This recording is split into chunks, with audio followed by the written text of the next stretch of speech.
The 3-step giving plan every entrepreneur should have. Most entrepreneurs give randomly. A donation here, a favor there, a volunteer resource or a demo resource there. And at the end of the year, they find themselves scrambling with nothing to show for because they have nothing to show for it. A receipt here, a receipt there. And they don't have the impact. They don't have any tax records for the most part, or not in impact tax planning or legacy. They've just given, and we're going to fix that. Here's the fix for that. Sharon Horne-Ellstrom here. Welcome to day 202 of our Supersize Your Business Annual Challenge. Today we're talking about, and all this month we're talking about contribution. We're actually well over the halfway point. We'll probably hop into the super framework tomorrow, which I invite you to join us for sure for the next 5 days, because that's a process that you can use for anything you want to improve or do in your business, any goal you want or any challenge that you're facing. Well, let's dive a little deeper into this today. Random giving, it's good, right? I say any giving is good, but planned giving is even better. Planned giving changes things. We go from giving, and I'm going to let you know a little secret of how I used to do it and why it was so silly and ineffective, which is where this whole topic comes from. Our giving plan should reflect our values, and that giving should be given out of a desire to give and make the world a better place, not out of obligation or guilt or any other emotion that has anything negatively charged to it. If you don't care about a cause, don't support it. Don't donate to it. You know, it's amazing. I guess we should jump into my story. I used to give like most people do. Whoever knocked on my door, especially my business door, and asked for a donation or to me to support some cause, I just said yes. So I was writing checks right and left. I was giving away free product right and left. I was supporting teams, bowling teams, baseball teams, softball, girls softball teams, which I didn't care about because my daughter played softball. But it was just random. And then it hit me at the end of the year. I was just appeasing people who came to my door, mostly to get them to go away because I was busy, right? Not because I actually cared or wanted to support the thing that they were asking for support in, which I was treating it more like an expense than actually an intentional giving opportunity where I could have an impact and make the world a better place.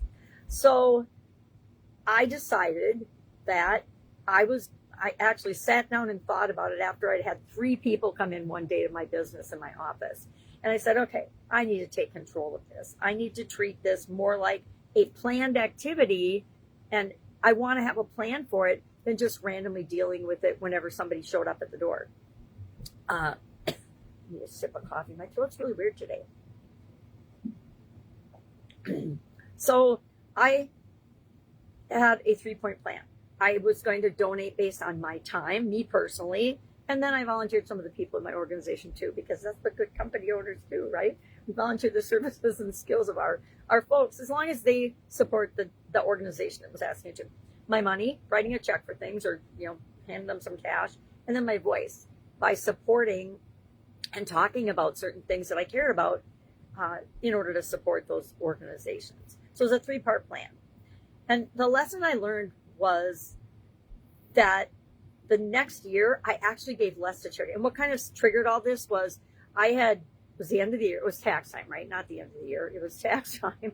And I was getting records and things together for my accountant because that was my job. I get the information to him and he would take care of my taxes with his magic and deal with and prepare everything I needed to do for me. That was the first thing I farmed out in my business, by the way, was accounting and taxes and things like that. But I realized that next year, the one year I had given more than ever, and I had no idea. I was running around like a chicken with my head cut off, trying to find all the donations we'd made so that we could have a tax write-off, right? And so then the next year, after I implemented this system, everything was in one place because I decided I would keep everything in one place and keep it organized. And we actually donated less that year than the year that triggered this whole thing. But because it was done intentionally, it beat out my half-assed way of handling it in the past. Intention beats out reactive action every single time. So as long as we're being intentional, we'll get better results than if we're just randomly putting out fires. Anybody a skilled firefighter with no training, meaning a skilled problem solver with no training. So what are we going to do with this today? Excuse my throat again. I challenge you to set a giving budget. Maybe a percentage. We do a percentage of our gross sales. You can do a percentage of profit. You can do whatever you want, or you can do nothing at all, right? It's your business. You decide. Maybe this isn't important to you. Maybe contributing to the community and the surrounding things and other organizations doesn't matter to you and your business one bit. You don't care. Then just ignore everything I'm saying. But otherwise, plan an annual giving. Break it down any way you want to. Like I said, I do my time, my resources, money, and my voice. What am I going to actually physically support by supporting it and talking about it? What am I going to support financially? And then how much time am I going to dedicate to this? Because I found if I don't allocate some time to something, it doesn't get done. So there's a bunch of reflexive questions I could ask. You know, if you look at your giving in the last 12 months, does it reflect what you actively value and support, the things that are important to you? If the arts are important to you, support the arts in your community. If a certain cause is important to you, support that.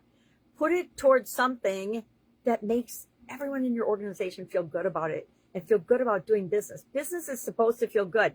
Doing business and being in business allows us to support the things that are important to us and the things that we care about, if they're not a part of our business already. Are you giving out of conviction or are you giving out of obligation? And if you feel like you have to give to something or you should give to something, question that and ask yourself, is this true for me? And if it's not, stop doing it. You don't have to do anything. That's why you got your own business. You get to make up your own rules. One of my favorite things about it. If you are struggling with this or any other business topic, I invite you to join us in our Supersize Your Business freemium school community. If you would like an invitation to that, just hit me up and let me know. Hang up on that. I apologize. Life, right? It's always in the way, or it's always happening. It's not always in the way. It's always happening to us and for us. That's a better perspective for today. I was inviting you to join us in the Supersize Your Business School. It's free. Just put me in the comments below and I will send you the link. Go out, make it an amazing day, and I will, of course, be with you tomorrow. And now I better call my sister back.